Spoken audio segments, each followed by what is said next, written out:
आता मी वेगळा मार्ग स्वीकारलाय। मात्र एकेकाळी मी शरद पवारांना दैवत मानायचो। शरद पवार यांच्या प्रश्नावर अजित पवार यांनी ही प्रतिक्रिया दिली आहे। पवार वडीलधारी आहेत, त्यांच्या वक्तव्यावर बोलण्या इतका मी मोठा नाही, असं देखील अजित पवार यांनी म्हटलंय। दरम्यान अजित पवार यांच्या दैवतावरील वक्तव्याचा नेमका अर्थ काय घ्यायचा, असा सवाल आता उपस्थित केला जातोय। त्यांनी काय म्हणत होतो त्यांचा अधिकार आहे ना। आज मी एक वेगळा रस्ता स्वीकारलेला आहे।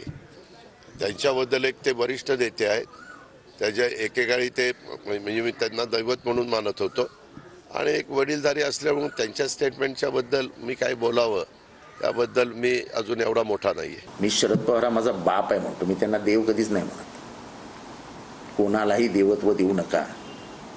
एक गाणं आहे म्हणजे दे जाते भगवान को धोखा, हिंसा को क्या छोड़ेंगे, कसमे वादे प्यार वफा का नाते है ना। तो नुसती नाती नावापुरती असतात हो, जे देवाला धोका द्यायला सोडत नाहीत। हे माणसाचं काय आलंय?